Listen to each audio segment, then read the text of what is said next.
Jóvenes, vamos a... Buenas tardes, licenciada. Buenas tardes, ¿cómo están? Y yo quisiera... Buenas tardes, licenciada. Buenas tardes, ¿cómo está, Mario? Mucho gusto de saludarlo. Bienvenidos. Vamos a hacer una revisión así muy rápida del material que ustedes tienen en Classroom. No sé si ya lo imprimieron y lo han leído. Ustedes me dirán. ¿No lo han leído todavía? Entonces, si lo tienen impreso, ténganlo ahí a mano. Vamos a repasar algunos de los contenidos. Quiero que ustedes lo lean también para poder cotejar los temas y que no estén en el aire, porque por lo visto no han estudiado para nada filosofía. Y los exámenes creo que vienen la otra semana, la siguiente. Así es de que si no lo han leído, pues vamos a hacer así un repaso de lo que contiene. Y luego les voy a poner un video para que ustedes vean a nivel de resumen de todo lo que hemos visto, lo que es filosofía del derecho y lo que es el derecho en sí. Aunque mañana, ustedes son de la sección A, ¿verdad? Sección G, licenciada. Sección G, licenciada. Sí, con ustedes tengo clase hoy y mañana. Entonces, por favor, pueden poner los contenidos a la vista, el contenido del documento que les envié. Vamos a revisar qué es lo que tiene ese documento, que es bastante completo. La verdad es de que les envié el documento completo del doctor Máximo Pacheco. No el libro completo, ¿verdad? Pero sí el capítulo que se refiere a lo que es filosofía del derecho, en qué consiste, cómo lo que se dice de entre la ciencia y la filosofía del derecho, o entre la filosofía y ciencia, semejanzas, diferencias, concordancias, y también lo que dicen algunos de los autores que ahí cita el doctor Máximo Pacheco. Vamos a esperar un minutito que están ingresando los compañeros, así de que un minutito más para que esté la mayor parte.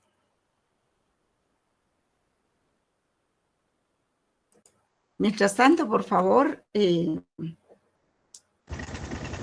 tengan su documento, pónganlo a la vista, ¿verdad? Para que lo podamos revisar, para que lo podamos leer.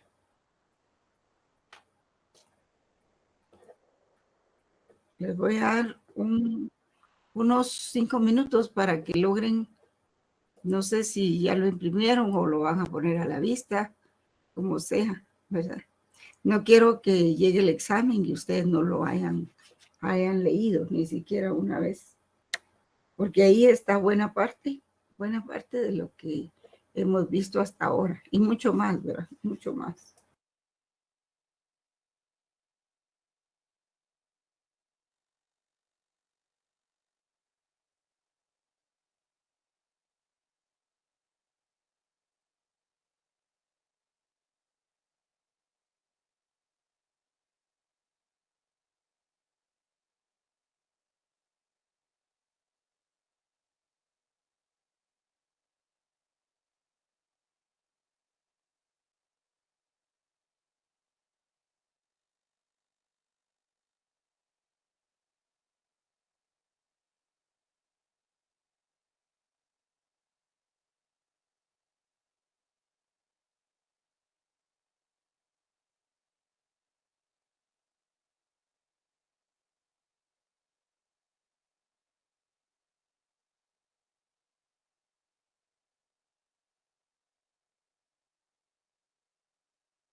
Bien, jóvenes, ¿me escuchan?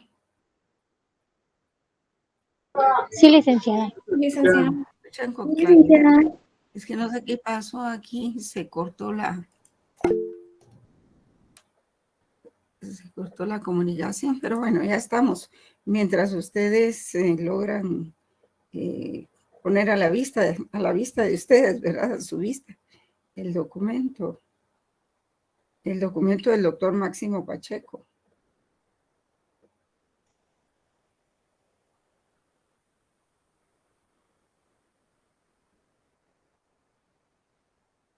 Bueno, aquí me está diciendo algo el internet, un momentito.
Bueno, estábamos en...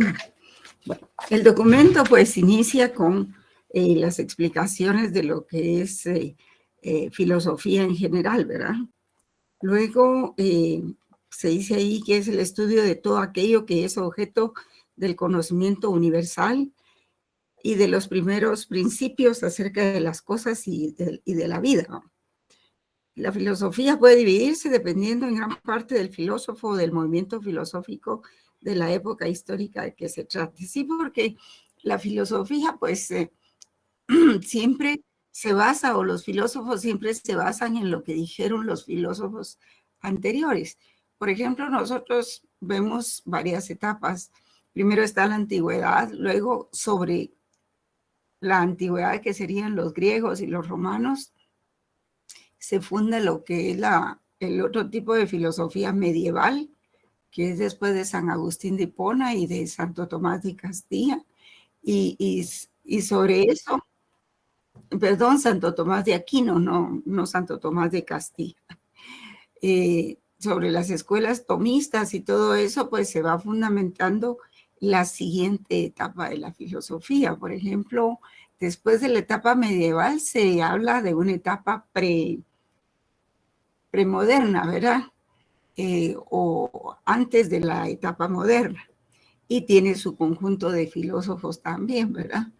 Y luego sobre esa etapa se revisa o se elabora la filosofía del derecho. Estoy hablando de las etapas del desarrollo de la filosofía del derecho. Y después de la etapa premoderna, por decirlo así, viene la etapa moderna, ya con otro tipo de filósofos. Alcanza más o menos a los filósofos que Norberto Bobbio, por ejemplo, ya está ahí entre los modernos, y luego la etapa contemporánea, que son los tiempos que estamos viviendo en este momento y que es necesario hacer filosofía también, pero nos vamos a basar sobre las anteriores etapas históricas para poder hacer filosofía. Y por supuesto que los tiempos han cambiado por la tecnología, han cambiado por los sujetos, han cambiado por el medio ambiente. El medio ambiente, pues, se ha mantenido, pero ha sido modificado por el hombre. Y por eso surgen, por ejemplo, los derechos de cuarta generación, que es para cuidar no solo los derechos humanos, sino los derechos de cuarta generación, que se parecen mucho a los derechos humanos, solo que es sobre la protección y preservación del ambiente. Pero viene a ser un equivalente a los derechos humanos también, para proteger esos bienes jurídicos. El por qué ustedes lo saben, ¿verdad? Bueno, entonces seguimos con lo de la revisión del libro. Luego se habla de la filosofía y la actividad humana. Dice, cada definición de los filósofos se forma en el curso de su propia historia. Y a eso se refieren las diferentes etapas de las que yo les hablaba. Nosotros tenemos nuestra propia etapa, que es la contemporánea, es lo que estamos viviendo ahora. Y entonces, conforme la perspectiva desde la cual la filosofía es vista, ¿verdad? Entonces, lo que quiero es que vayan revisando títulos y algunos conceptos para que se vayan ubicando dentro del texto. No estoy leyendo el libro aquí directamente, sino solo estoy leyendo partes, algunos títulos y algunos subtítulos, ¿verdad? Entonces, don Máximo Pacheco habla de que la filosofía puede dividirse en dos grandes ramas. Lleven ustedes ahí la lectura. La filosofía teórica y la filosofía práctica. Luego, en el siguiente párrafo, habla de lo que es la filosofía teórica o teorética y señala que, entre otras, se comprenden las siguientes disciplinas. La ontología o metafísica, que son los principios del ser y del conocer. La nociología o teoría del conocimiento, que ya vimos todo el proceso del conocimiento en aquellas fichas en aquellas filminas de color azul, ¿verdad? Y otras cosas más. Vimos también lo que se refiere a la lógica, a la psicología, a la filosofía de la historia, a la estética y otros aspectos que ahí aparecen. Luego habla de lo que es la filosofía práctica. Y en la filosofía práctica señala que esta, pues, tiene a su cargo estudiar los principios del hacer, o sea, el obrar. Y se encuentran dentro de esta filosofía práctica las siguientes disciplinas.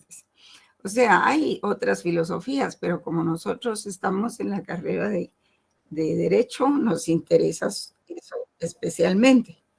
Está, por ejemplo, la filosofía moral, la ética y la filosofía del derecho. Aunque la filosofía del derecho se alimenta también de la ética y de la moral, así como se alimenta de la justicia, pero depende de las corrientes. Porque la justicia, pues ustedes saben que es un valor con el que surge, el que le da vida al derecho natural.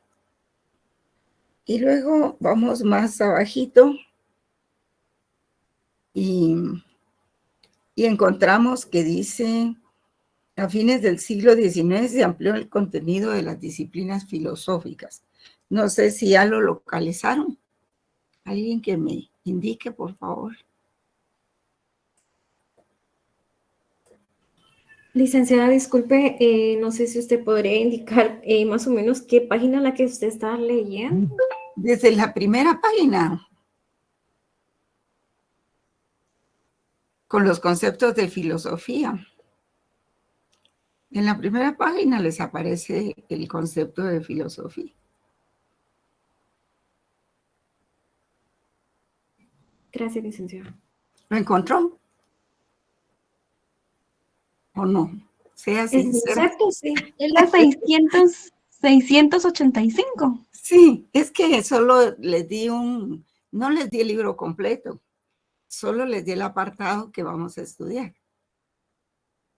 Entonces empieza en la página 685, ¿verdad? Porque el libro tiene como 5,000 páginas y por eso era que no podía dárselos así completo, pues, porque es mucho material.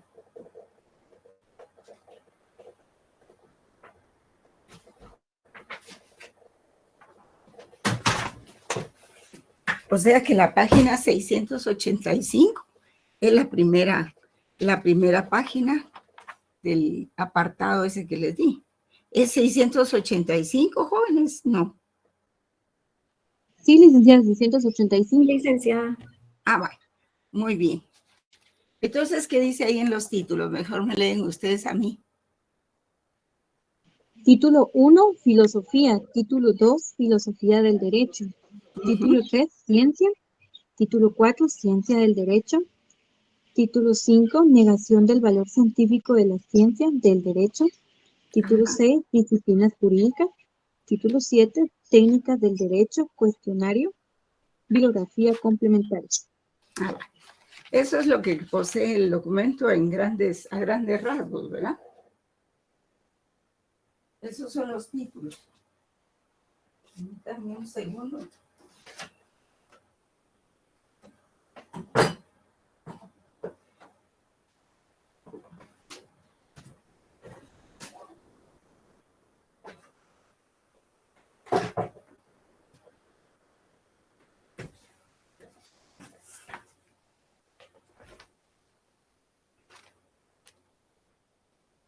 Bueno.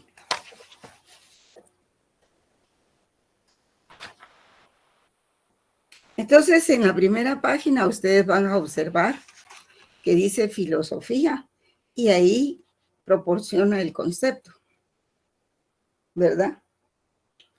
En la página 685. Hay que leer ese concepto y dice filosofía. La palabra filosofía viene de dos voces griegas, filo y sofía, que significan amor a la sabiduría. Y luego empieza a explicar lo que es lo que dicen algunos otros filósofos de la antigüedad, ¿verdad? Como dice Creso, Solón, Tucídides, Pericles, en fin, varios filósofos que ahí los va señalando. Luego en la sección 2, esa es la sección 1, en el subtítulo 2, perdón, habla de las disciplinas filosóficas y habla de la división de la filosofía en diversas disciplinas. No aparece en todos los sistemas, sino que depende en gran parte del filósofo o del movimiento filosófico de que se trate, así como de la época histórica, como yo les explicaba. Y ahí es donde explica que la filosofía se puede dividir en teorética o práctica. Llevan la lectura, ¿verdad? Sí, licenciada. Sí, licenciada. Ay, sí, por favor, contesten, jóvenes, no solo las mismas compañeras. Sí, gracias. Entonces, luego ahí proporciona los nombres de los principios del conocer y las ciencias que tienen que ver con la filosofía. Habla de la ontología o metafísica, nociología y teoría del conocimiento, lógica, psicología, filosofía de la historia y estética. Y para terminar ese párrafo dice: la filosofía práctica estudia los primeros principios del obrar y se divide en filosofía moral y filosofía del derecho. Entonces ahí continúan esa página, tienen que leer todo eso. Y luego en la página 687 voy a grandes pasos, jóvenes, voy a grandes saltos porque no me va a dar tiempo leerlo todo. Y ustedes tienen que leerlo, tienen que estudiarlo. Yo solo les estoy dando más o menos el contenido del documento. Y veo que como que no lo han leído, porque no se nota pues de que hagan alguna sugerencia o alguna pregunta o algo así. Luego habla en el Romanos 2, filosofía del derecho, y habla de Rodolfo Stammler. ¿Qué dice Rodolfo Stammler acerca de la filosofía del derecho? ¿Alguien podría leer, por favor? Sí, licenciada. Intentó restaurar con un nuevo sentido los estudios filosóficos, justifilosóficos. Al respecto escribió entendemos por filosofía del derecho aquellas doctrinas generales que se pueden proclamar dentro del campo jurídico con un alcance absoluto. ¿Sigo o solo hasta ahí, Lida? Sí, ese es el primer párrafo, gracias. Sí, por favor. ¿Sigo? Ah, Toda cuestión de derecho se plantea frente a hechos concretos de la vida. Encierra siempre una especial aspiración positiva o negativa y se basa necesariamente en determinadas normas e instituciones. No hay una sola aspiración jurídica ni una norma en que se condense que no se haya condicionada históricamente como producto de una situación dada, en cuanto a tal sujeta a cambios y mudanzas y condenada a desaparecer en un plazo más o menos largo. Pero hay algo común a todas estas disquisiciones así planteadas, y es el concepto del derecho, que les imprime peculiaridad armónica y la reduce a unidad. El concepto del derecho es el que delimita y separa las normas jurídicas de otras manifestaciones típicas, los meros hechos naturales, la moral, los usos sociales y el poder arbitrario.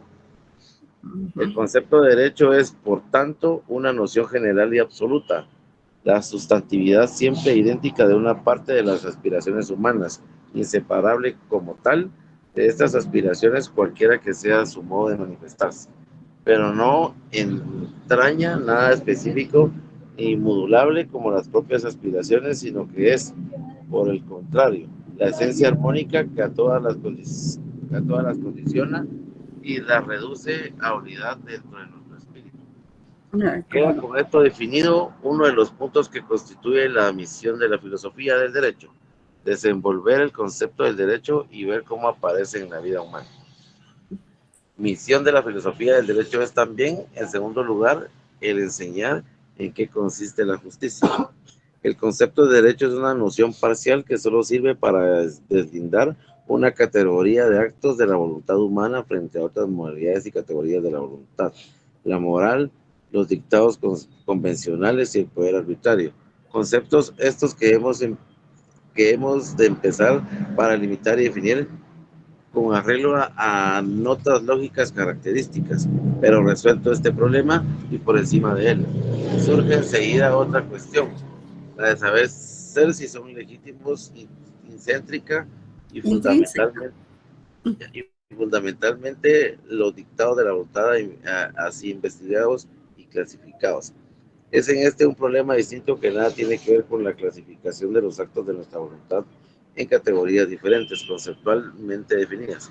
No se podría, por ejemplo, trazar la distinción entre las normas jurídicas y los preceptos de la cortesía u otras prácticas cualesquiera, diciendo que aquellas son las únicas que ordenan lo justo, como si los demás preceptos se pudieran disponer en un sentido reprobable, idénticamente por lo que se refiere a la contraposición entre el derecho y la moral, a la diferencia entre los imperativos jurídicos y los que emanan de la violencia.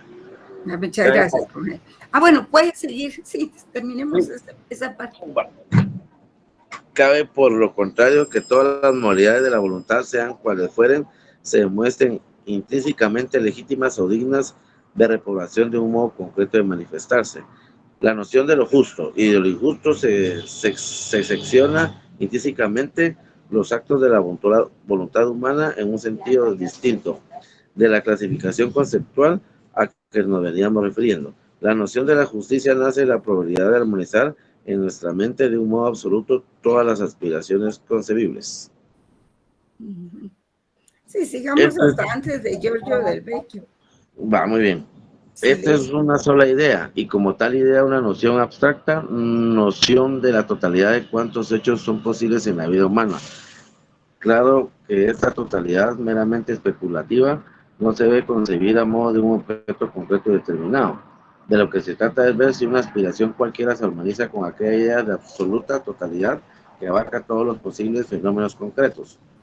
Puede decirse, pues, que la idea es como la estrella polar, que nos guía a través de los hechos de la experiencia, sin que ella misma se pueda nunca presentar en toda su integridad en la realidad sensible.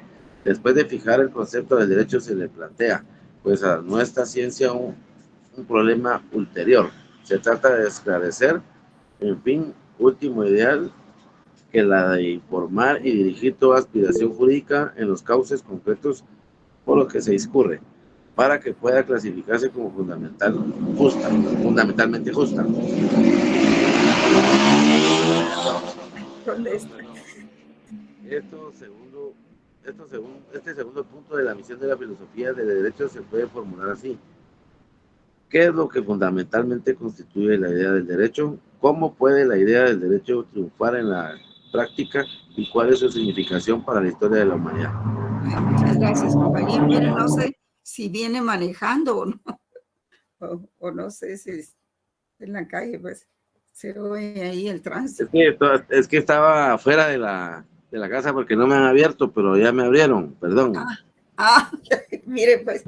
Ya me iban a dejar en la calle, Ligda. Ya lo habían dejado en la calle por estar leyendo. Por mal portado. Bueno, ahí estamos, Ligda, es un gusto. Muchísimas gracias, Marvin, muy amable. ¿Alguien más quiere leerlo de Giorgio del Vecchio? Lo estamos haciendo como una práctica porque veo que ustedes no han tomado el texto para estudiarlo.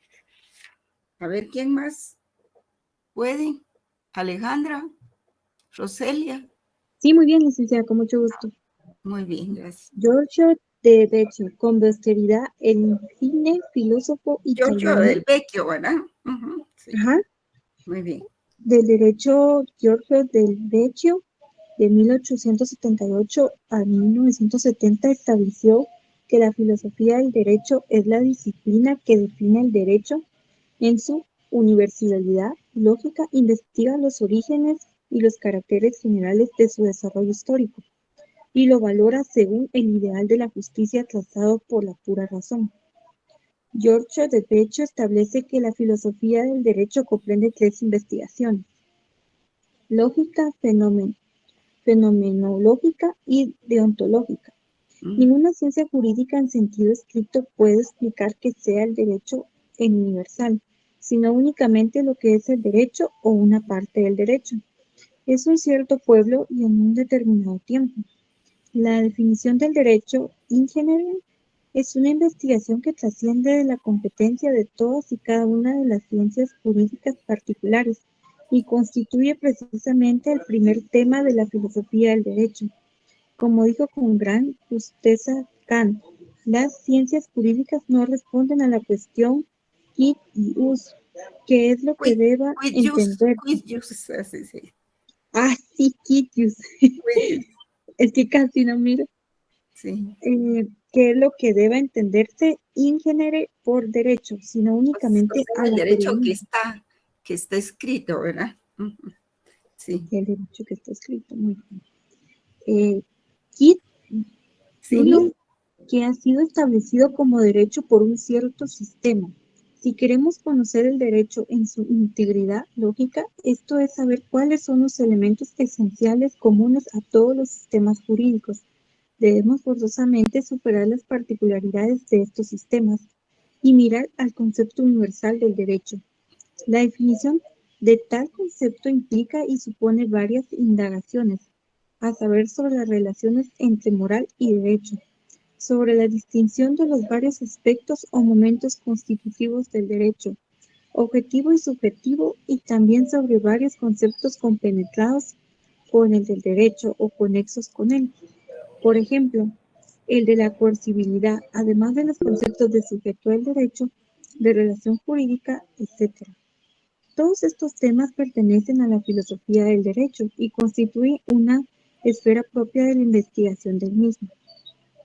Pero además de esta primera investigación, que llamaremos lógica, hay otra, la fenomenológica, que también propia de la filosofía del derecho. El derecho positivo no es un producto de causas especiales y excepcionales, sino un fenómeno común a todos los pueblos en todos los tiempos, es decir, constituye un producto necesario de la naturaleza humana. Esto significa que, además de los factores próximos y particulares que determinan a las normas singulares, hay otros generales y comunes. De aquí la necesidad de profundizar y entender las indagaciones hasta comprender el derecho como fenómeno universalmente humano. La indagación de las contingencias a través de las cuales se ha originado una ley o costumbre no es suficiente para demostrar el fundamento de la existencia del derecho in genere, por lo cual esta base no puede ser descubierta por las ciencias jurídicas, en sentido a la competencia de cada una de ellas. La investigación de las causas genéricas y universales para lograr el conocimiento del fenómeno jurídico íntegro, tanto en el momento estático como en el dinámico, precisamente estudiar la historia jurídica de la humanidad, de un modo omnicomprensivo, la historia ideal eterna, sobre la cual corren en el tiempo las historias de todas las naciones, Vico, y dibujar un cuadro lo más integral posible de la vida del derecho, en su origen y en su evolución. Demuestra la posibilidad de esta investigación, además del hecho ya mencionado, de que no hay existencia humana sin un cierto sistema de derecho. El gran número de semejanzas y analogías que se encuentran en los sistemas jurídicos de todos los pueblos. Con ello tenemos una confirmación de la identidad fundamental de la naturaleza humana, en la que tienen sus raíces el derecho. He aquí, pues, otro campo de indagación filosófica que, si bien tiene un cierto carácter fenomenológico e histórico, podríamos empero llamarla mejor mecánica histórica, porque va más allá.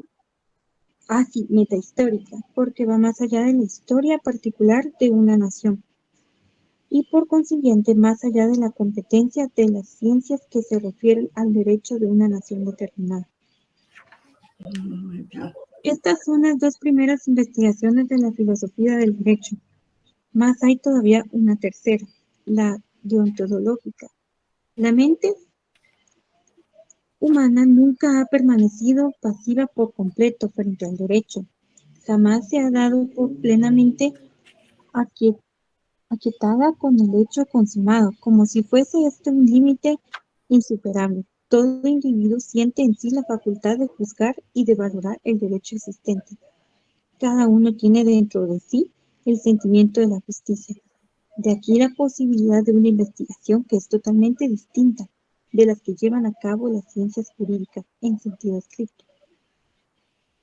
Las ciencias jurídicas particulares se limitan por su propia naturaleza a explicar un sistema vigente, se atienden estrictamente a él sin someter a discusiones sus bases, por lo cual decía Bacon que los juristas eivicunes sermosinatur, y es lógico y necesario que un jurista, estrictamente como tal, considere solo lo que es, se limite a comprender e interpretar en su propio sentido las normas positivas, sin indagar si podría haber otras mejores.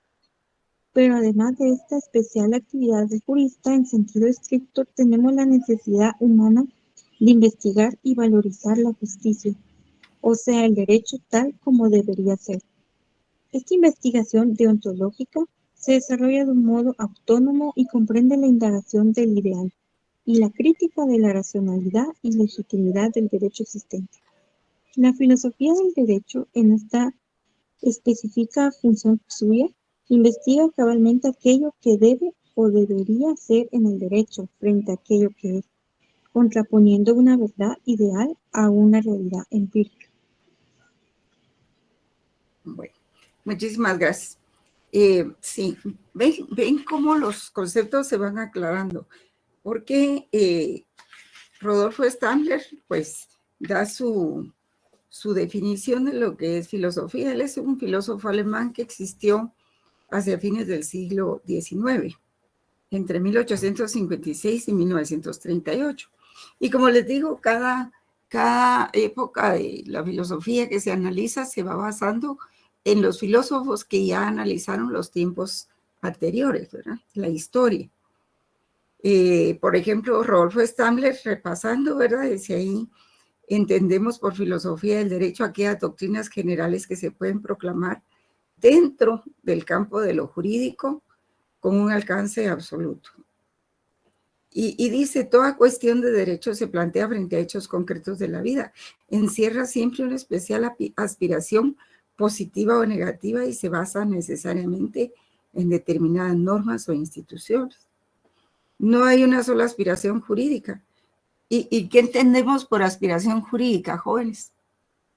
Por ejemplo, ahora, en estos tiempos, en el año 2023, ¿qué aspiración jurídica tenemos nosotros sobre el derecho en Guatemala? ¿Qué aspiración jurídica? Necesitamos muchas cosas, pues, volver al Estado de Derecho, porque en Guatemala, pues, ya no hay seguridad jurídica, ¿verdad? Necesitamos que funcionen las instituciones.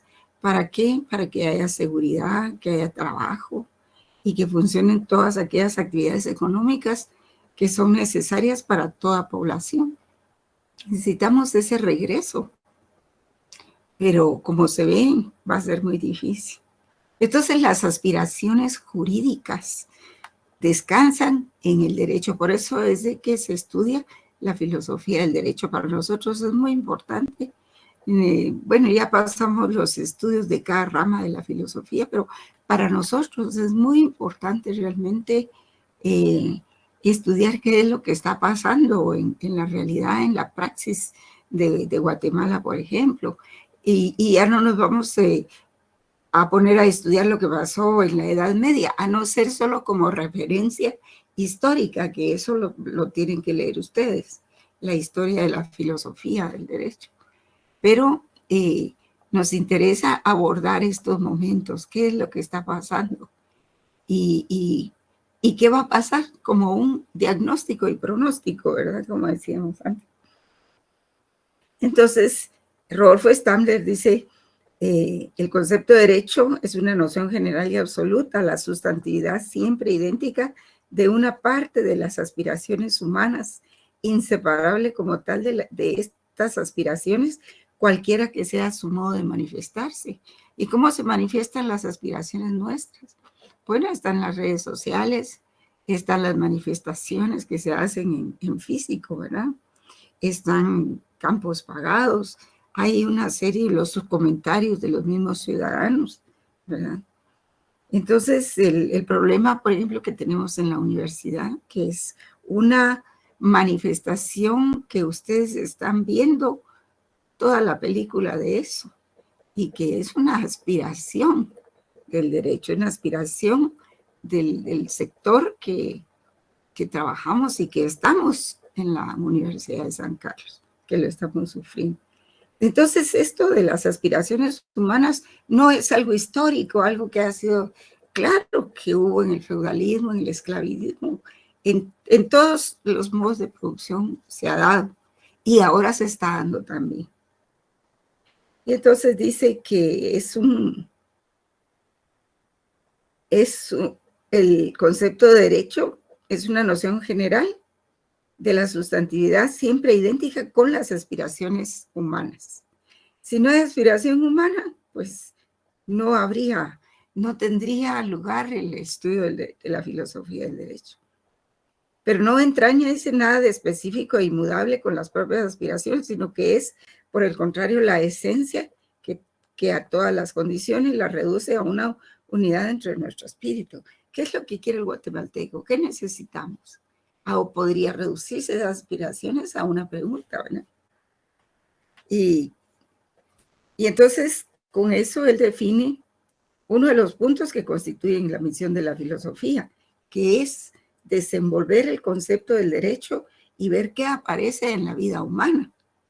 Nos interesa ahora que estamos viviendo, estamos estudiando esto, pero también nos interesa la historia, ¿verdad?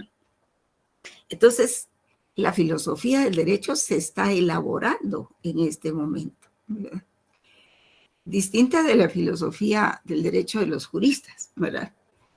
que ellos están elaborando derecho, porque en cada fallo, en cada sentencia, ellos están creando también, crean derecho. Probablemente no es la palabra exacta de que los jueces crean derecho, porque para eso está el organismo legislativo. El juez no puede crear derecho, pero sí lo puede integrar cuando hay lagunas de la ley, ¿verdad? Y cuando no utilizan el derecho para resolver. Y es donde se da lo que se llama el prevaricato, ¿verdad? Entonces, tenemos ahí el concepto del derecho y tenemos la misión de la filosofía del derecho, que es enseñar en qué consiste la justicia en cualquier tiempo. Y el concepto de derecho, pues, es una noción parcial que solo sirve para deslindar una categoría de los actos de la voluntad humana frente a otras modalidades y categorías de la voluntad, como lo son la moral, los dictados convencionales y el poder arbitrario. Conceptos estos que hemos de empezar por delimitar y definir con arreglo a notas lógicas características. Bueno, y ahí les queda el texto para que ustedes lo lean una vez, 2 veces, 3 veces, 4 veces, todo eso. Ven que dice mucho realmente. Lo que pasa es que no lo hemos leído. Entonces dice, continúa y habla, llega a donde está Giorgio Del Vecchio, ¿verdad? Y Giorgio Del Vecchio pues tiene sus propias teorías. Y Giorgio Del Vecchio, que existió con posterioridad, es un filósofo italiano del derecho que existió entre 1878 y 1970. Rodolfo Stammler existe entre 1856 y 1938. O sea que Rodolfo Stammler es antes de Giorgio Del Vecchio. Y él dice que la filosofía del derecho comprende 3 investigaciones. Antes de dar una... Bueno, Giorgio Del Vecchio define y se estableció, Giorgio Del Vecchio, que la filosofía del derecho es la disciplina que define el derecho en su universalidad lógica. Investiga los orígenes y los caracteres generales de su desarrollo histórico y lo valora según el ideal de justicia trazado por la pura o propia razón. Entonces, él proporciona esta definición de filosofía del derecho, pero noten ustedes que en cada definición que se da, siempre se menciona la palabra universalidad, ¿verdad? Universalidad. Y esa es la esencia de la filosofía del derecho, ser universal, interpretar universalmente los fenómenos jurídicos. Y luego dice, Giorgio Del Vecchio establece que la filosofía del derecho, para poderla estudiar, hay que contemplarla en 3 investigaciones, hay que tratarla con 3 investigaciones o desde 3 puntos de vista. El primero es desde el punto de vista lógico, la investigación lógica es. La segunda investigación es fenomenológica y la tercera investigación es deontológica. O sea, la cuestión del derecho a jóvenes cuando se menciona ontología y deontología es que la ontología va a estudiar el ser del derecho, lo que es el derecho, cómo está el derecho. Por ejemplo, si nosotros estudiamos el derecho en Guatemala, pues podríamos asociarnos de la teoría del derecho, ¿verdad?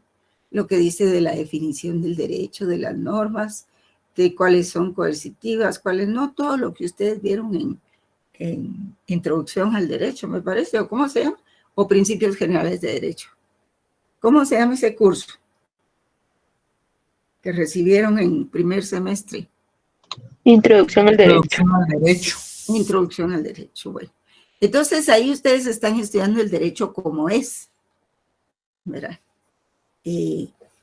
O sea, como dice Giorgio Del Vecchio, la cuestión quid jus, o sea, cómo está el derecho. Por ejemplo, cuando vinieron estudiando, por ejemplo, ya las demás disciplinas, derecho civil, procesal civil, derecho al trabajo, procesal del trabajo, derecho penal, etcétera, están estudiando durante todos estos semestres el derecho como es, como está escrito en Guatemala. Y entonces por eso es de que dice Giorgio Del Vecchio, ninguna ciencia jurídica en sentido estricto puede explicar qué sea el derecho en universal, sino únicamente lo que es el derecho o una parte del derecho en un cierto pueblo y en un determinado tiempo. La definición del derecho en general, eso quiere decir, en general, es una investigación que trasciende. Trasciende quiere decir que va más allá de la competencia de todas y cada una de las ciencias jurídicas particulares. Y constituye precisamente el tema de la filosofía del derecho. O sea, estudia todo el ser de todas las ramas del derecho también. No vamos a repasar cada una de esas ramas, sino se va a estudiar desde el punto de vista de totalidad y a la luz de los valores, o sea, a la luz, vamos de la ontología, que es el derecho como está, a la deontología, que es el derecho como debe ser, alumbrado por los valores de la justicia, el bien común y la seguridad jurídica, ¿verdad? Entonces, va de ahí. Eso significa ir de la ontología a la deontología. ¿Cómo se hace? Por medio de el conocimiento. Y ya vimos lo que es la teoría del conocimiento. La teoría del conocimiento es la que sirve de vehículo para llevarnos desde la ontología a la deontología para estudiar el derecho. Esa es la dinámica. Entonces, lo que pasa es de que se estudian por aparte qué es la ontología, qué es la deontología, qué es la nociología, por fines didácticos. Ya después entran en combinación todos. Y lo importante es comprender cómo es que funcionan todas estas ciencias filosóficas, instrumentales para estudiar el fenómeno, que el fenómeno es el derecho. Entonces, ¿cómo hemos llegado a decir, por ejemplo, que el derecho es arbitrario? Porque lo hemos estudiado. Lo hemos estudiado a la luz de todas las teorías del naturalismo, del positivismo, del sociologismo, del realismo, en fin, de todas esas ciencias que vamos a ver a continuación después de estos puntos. Entonces, vamos a verlo, dice él. Giorgio Del Vecchio propone una investigación lógica, la primera, ¿verdad? Arrancando con la definición del derecho en general, del derecho como es, el quid jus, qué es lo que debe entenderse en general por derecho. Y ahí empezamos nuestro estudio del derecho. Así lo empezaron ustedes. Sino que cuando se trata de filosofía ya no nos quedamos solo ahí, sino vamos también a la pregunta, quid juris, ¿qué ha sido establecido como derecho por un cierto sistema? ¿Cómo debe ser el derecho? ¿Cómo debiera ser, verdad? Y si queremos conocer el derecho en su integridad lógica, esto es saber cuáles son los elementos esenciales comunes a todos los sistemas jurídicos, debemos forzosamente superar las particularidades de estos sistemas y mirar el concepto universal del derecho. La definición de tal concepto implica y supone varias indagaciones o investigaciones. A saber, ¿verdad? Como bien dice, como las siguientes. Estudiar sobre las relaciones entre la moral y derecho. Estudiar sobre la distinción de los varios aspectos o momentos constitutivos del derecho, tanto del derecho objetivo como el subjetivo. Ustedes se recuerdan qué es derecho objetivo y qué es subjetivo, ¿verdad? Y también sobre varios conceptos compenetrados con el del derecho o conexos con él. Por ejemplo, el de la coercibilidad, que no puede ir separado del derecho, porque la norma de derecho, lo que le da su característica es la coercibilidad, porque si no, ¿para qué está el derecho? Entonces se trataría de un principio jurídico, pero no de una norma, porque la norma ordena, impone y dice qué es lo que se debe hacer. Y si no se hace, advierte que va a pasar tal cosa, y que tiene que hacerse porque si no, aplica medios coercitivos, ¿verdad? Además, los conceptos de sujeto del derecho, de relación jurídica, etcétera, o sea, cómo se da el derecho subjetivo, cómo se enlaza el derecho subjetivo con el derecho objetivo y por qué el individuo tiene que obedecer el derecho. Y todos estos temas pertenecen a la filosofía del derecho y constituyen una esfera propia de investigación de la misma. Entonces dice que esto que platicamos ahorita se refiere a la primera investigación, que es la investigación lógica, ¿verdad? Pero hay otra, la fenomenológica, también propia de la filosofía del derecho. Y el derecho positivo no es un producto de causas especiales o excepcionales, sino un fenómeno común a todos los pueblos en todos los tiempos.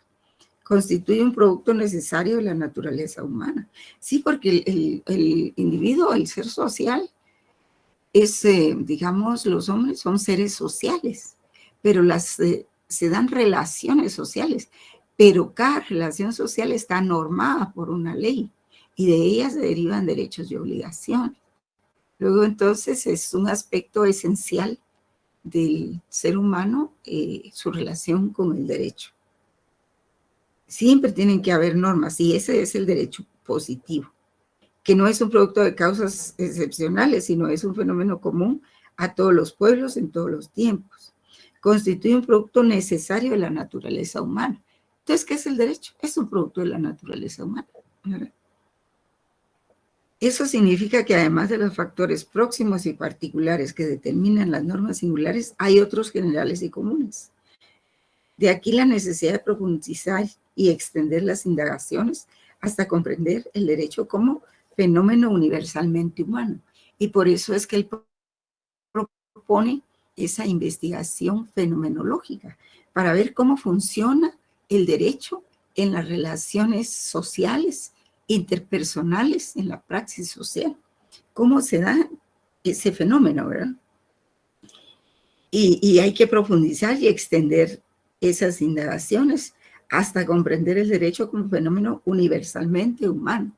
O sea, que se da aquí, y se da en Corea, y se da en la China, y se da en el Polo Norte o en la Antártida. El derecho siempre se va a dar en las sociedades. Se ha dado en la antigüedad y se está dando ahora, en el 2023.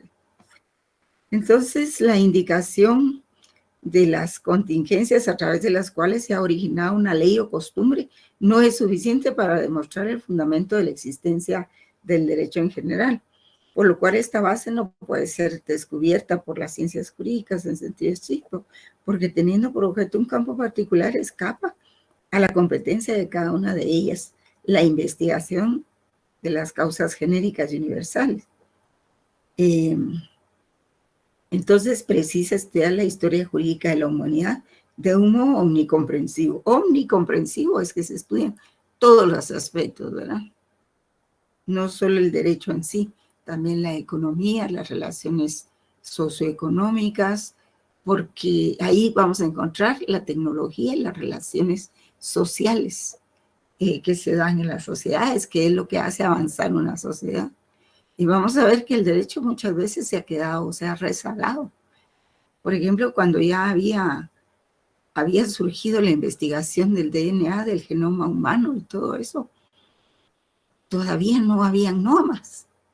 Imagínense que en derecho civil hasta creo que hace 3 años se incorporó una nueva disposición, una reforma que admitía el reconocimiento de los hijos por pruebas de ADN. Pero antes no lo había. ¿Por qué? Porque no se había descubierto esa nueva ciencia, pues. Entonces lo que tiene que hacer el derecho es actualizarse. Y hay que tener claro que no hay existencia humana sin un cierto sistema de derecho. Y el gran número de semejanzas y analogías que se encuentran en los sistemas jurídicos de todos los pueblos, porque si nosotros comparamos el derecho alemán con el derecho, que sería derecho germano, con el derecho anglosajón, vamos a encontrar, aunque sean de diferente origen, pero vamos a encontrar muchas cosas parecidas, o con el derecho latino, que es el que sustentamos en estas áreas, ¿verdad? El derecho anglosajón tiene muchas instituciones del derecho latino también. Y si no, miren ustedes el discurso del presidente Biden anoche, ¿verdad? Que habló de los derechos humanos, de los derechos ambientales, de los derechos de los mayores de edad, de los rezagados, en fin. Vamos a ver. Esta indagación filosófica tiene un cierto carácter fenoménico e histórico, porque son fenómenos sociales, fenómenos históricos los que se han dado. Y alrededor de eso hay una cantidad de libros escritos, ¿verdad? Y esa es la metahistoria, ¿verdad? Lo que está más allá de la historia. Va más allá de la historia particular de una nación y por consiguiente más allá de la competencia de las ciencias que se refieren al derecho de una nación determinada. Porque habían aspiraciones jurídicas en aquel entonces para que se quitara algo del sistema jurídico o para que se estableciera algo en el sistema jurídico, algo que mejorara la vida de los seres humanos y de los ciudadanos. Y por consiguiente, más allá de la competencia de las ciencias que se refieren al derecho de una nación determinada. Y estas son las dos primeras investigaciones de la filosofía del derecho. Más hay una tercera, la deontológica. La mente humana nunca permanece pasiva por completo frente al derecho. Jamás se ha dado por plenamente aquietada con el derecho consumado, como si fuese un límite insuperable. Todo individuo siente en sí la facultad de juzgar y valorar el derecho existente.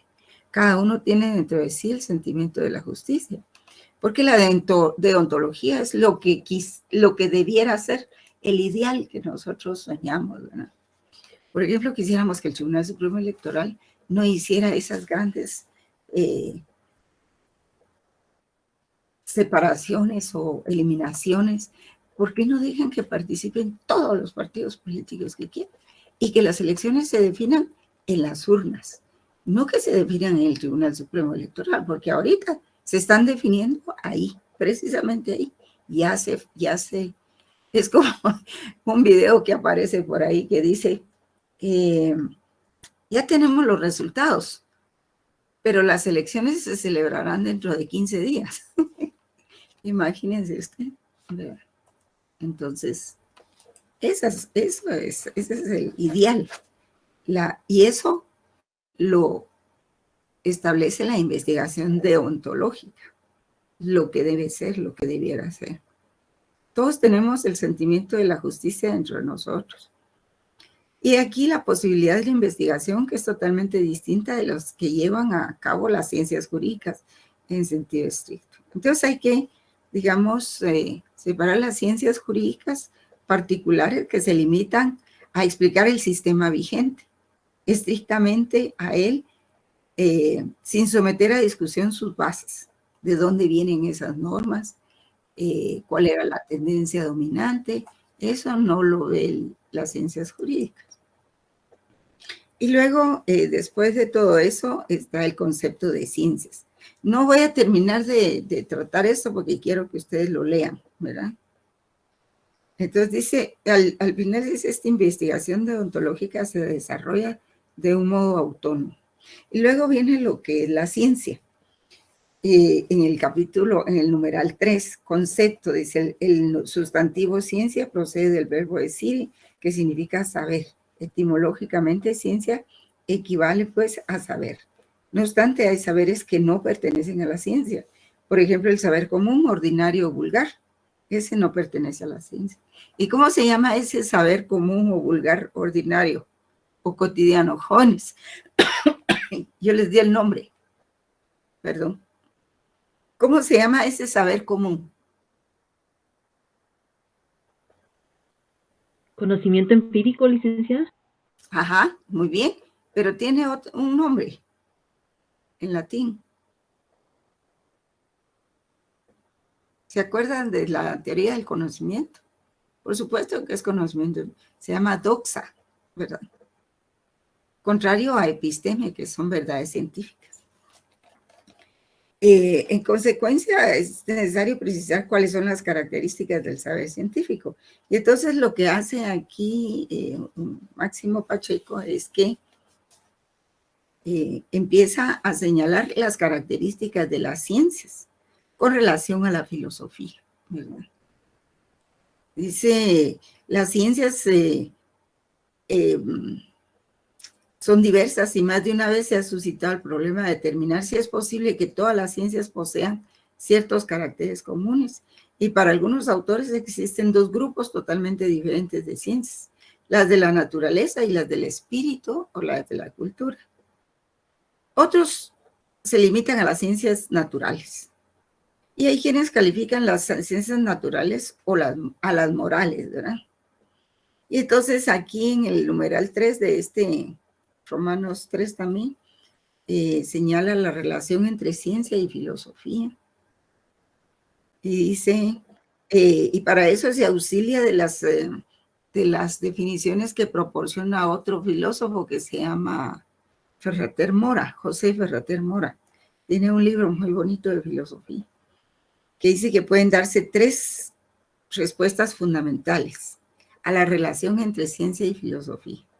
La primera dice que la ciencia y la filosofía carecen de toda relación. La segunda dice que la ciencia y la filosofía están tan íntimamente relacionadas que de hecho son la misma cosa. Y la tercera es que la ciencia y la filosofía mantienen entre sí relaciones muy complejas. Y entonces aquí señala la primera, ¿verdad? La ciencia y la filosofía carecen de toda relación. Y dice, la ciencia progresa e informa cada vez más detalladamente sobre la realidad, mientras que la filosofía no progresa. La ciencia es un modo de conocer, mientras que la filosofía es un modo de vivir. La ciencia se refiere al ser, mientras que la filosofía al deber ser o al valor. La ciencia es conocimiento riguroso, mientras que la filosofía es concepción del mundo. La ciencia es conocimiento limitado, mientras que la filosofía es conocimiento ilimitado. Es universal. La ciencia opera mediante observación, experimentación, inferencia, deducción, mientras que la filosofía opera mediante intuición. Y de acuerdo con esto, pues no tendrían mucha relación. Pero en el siguiente inciso dice, la ciencia y la filosofía están tan íntimamente relacionadas que de hecho son la misma cosa. O sea, este otro punto de vista es todo lo contrario. Dice, la filosofía es una ciencia igual a las otras en cuanto a la estructura de sus teorías, métodos empleados y propósitos que la mueven. Y la filosofía es pues una fase de la ciencia, un estado preliminar de la actividad científica. Y luego dice, la ciencia y la filosofía mantienen entre sí relaciones muy, muy complejas.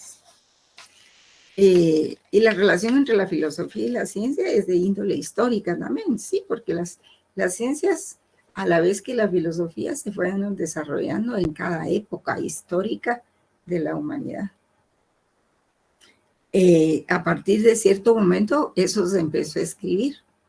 Y si no, miren ustedes todo lo que se escribió desde que existió el reinado de la Mesopotamia, ubicado entre los ríos Tigris y Éufrates, ¿verdad? Ahí ubicado en el Medio Oriente. Probablemente lo que no se escribió, sino solo se puede definir mediante la antropología jurídica, es el origen del hombre, del individuo, ¿verdad? Como ser humano, que todavía era salvaje, por supuesto, ¿verdad? Pero con esta morfología que tenemos hasta hoy, ¿verdad? El hecho de caminar en dos patas, ¿verdad? Como decía, en 2 pies. Y el hecho de tener el dedo pulgar opuesto a los demás dedos para poder alcanzar las cosas que necesitábamos. El hecho de hacer instrumentos de trabajo también.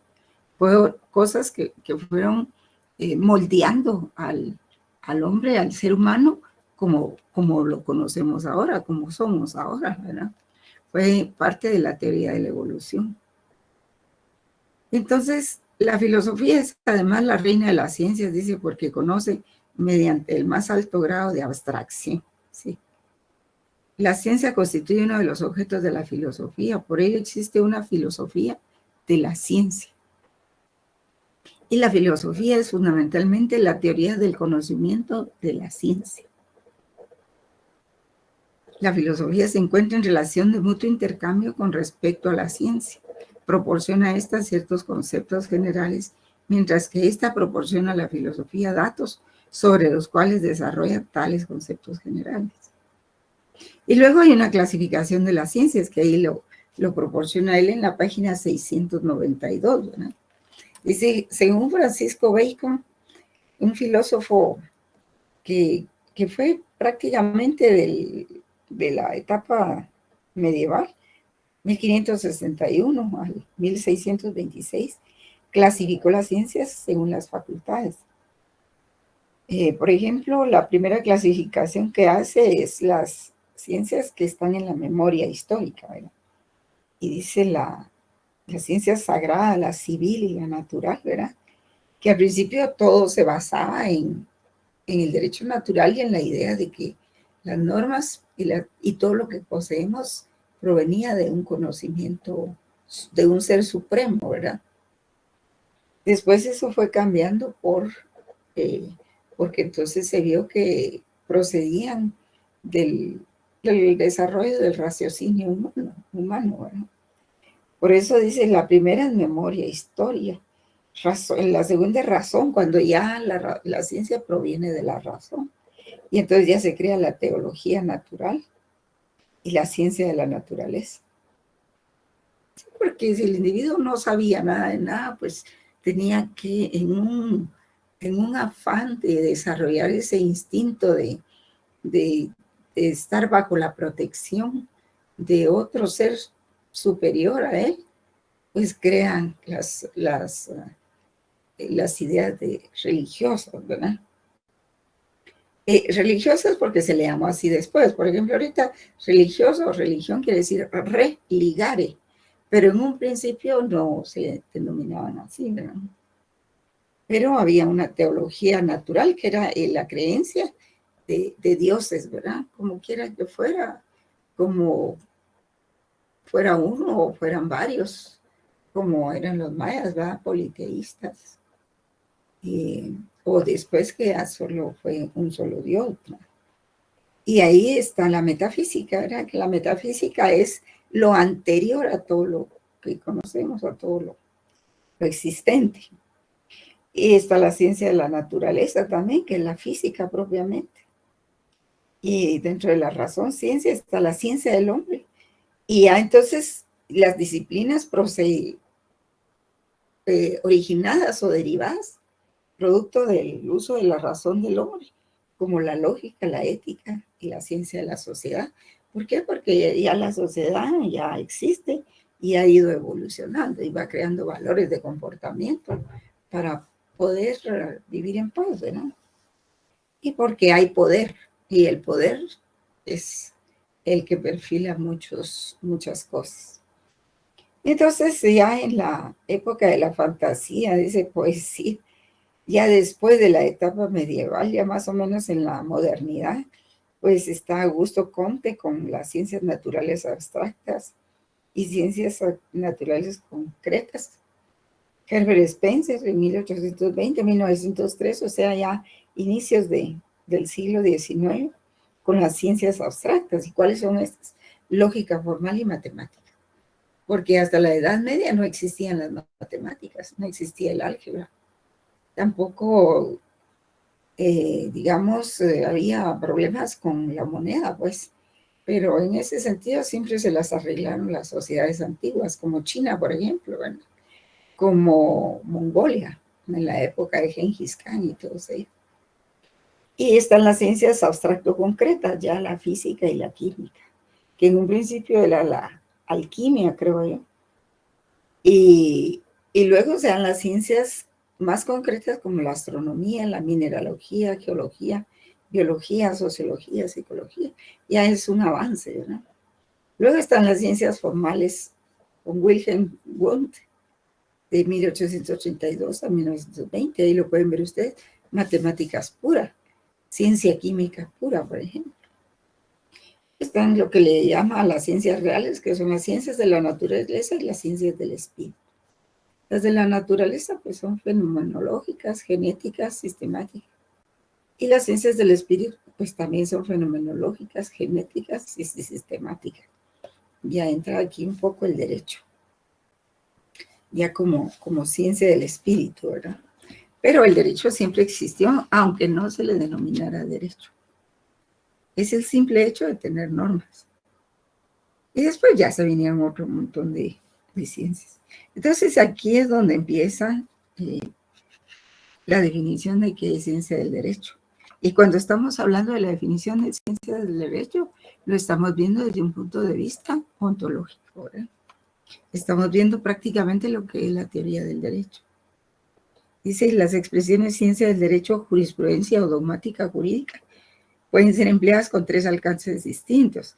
En sentido amplísimo, esto es de toda disciplina que tenga el derecho como objeto de su conocimiento, lo cual implica también la filosofía del derecho. El segundo es en sentido más restringido y vale decir comprensivo de las ciencias jurídicas propiamente, como tales, como el conocimiento científico, excluida la filosofía jurídica, o sea, el conocimiento filosófico. Y C, en sentido restrictivo, riguroso, como sinónimo de ciencia del derecho positivo. Entonces, a continuación viene la evolución histórica de la ciencia del derecho, que tiene sus antecedentes en el derecho romano, en las obras de los grandes jurisconsultos, Papiniano, Paulo, Gallo, Ulpiano, Modestino, etcétera, etcétera. Y ahí tienen ustedes todos los antecedentes por año y todos los autores, ¿verdad? Así es de que yo quería que viéramos el libro porque veo que no lo han leído y están muy tranquilos y campantes, y a mí sí me preocupa eso porque si pierden el examen van a echarle la culpa a la catedrática, ¿verdad? Porque eso es lo más sencillo y así ocurre. No asumen su propia responsabilidad. Entonces yo estoy salvando mi responsabilidad estando en mis clases sin faltar. Hasta estoy viendo el texto, ya se los mandé. Les dije que tenían que conseguir ustedes su propio texto. Y ahí hay uno que otro que ya lo consiguió. Pero tómenlo con seriedad, jóvenes. ¿Qué hacen si los exámenes son la otra semana? Si miran ustedes el calendario del 2023, eso es lo que dice. Aquí dice exámenes parciales del 20 de febrero al 3 de marzo. Y yo no veo que estudien filosofía del derecho, ni que adquieran otro documento, ni nada. Así es de que, bueno, vamos a llegar ahí. Ya no me dio tiempo darles el documento, el video, pero mañana lo hacemos porque es sumamente interesante. Y es con lo que vamos a terminar esta unidad, ¿verdad? Esa primera unidad le vamos a dar el toque final y luego entramos al concepto del derecho la siguiente semana. Y a las corrientes que alimentan el derecho, ¿verdad? Como el naturalismo, el positivismo, el sociologismo, el realismo y todo eso. Que para eso, pues, pero no sé si el libro del doctor Máximo Pacheco las contiene o no. Si no, pues van a tener que leerlo en otro documento. Bien, jóvenes, buenas noches. Hasta mañana. Feliz noche, Buenas noches, licenciada. Buenas noches, licenciada. Buenas noches, licenciada. Buenas noches. Feliz noche, licenciada.